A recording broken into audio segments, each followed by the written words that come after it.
So today's episode is going to be a personal one where I am going to be talking about how to defeat discouragement. And I'm going to tell you a little bit of the science, a little bit of the scriptures that I use to defeat it, and a little bit about my personal issues with discouragement. Recently, you guys, probably like a year or so ago, I got an agent to help me with pitching a book idea. And I had a preliminary conversation with a publisher who seemed super interested in the book idea. They actually asked me to write the proposal. I invested money in getting the proposal written. You know, typically I self-publish all my books, but this would have been my first traditionally published book deal. All the cards aligned. The agent was great, had excellent experience.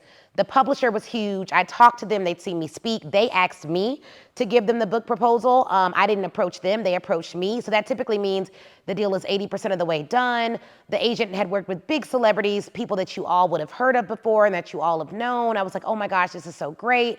I was connected to them through a mutual relationship and everything was going great. So fast forward to when I get a message from the publisher that's basically like, oh, we're gonna pass on the book. Now, mind you, this is not a publisher who I talked to once or who I talked to twice, but who I had done 3 or 4 calls with, who my agents have been in communication with time and time again. They had placed other books there. We all thought this was like a done deal. They told me they weren't gonna publish my book. And I could self-publish, and I will self-publish the book if needed. But I think that the thing that happened was I just was so incredibly discouraged.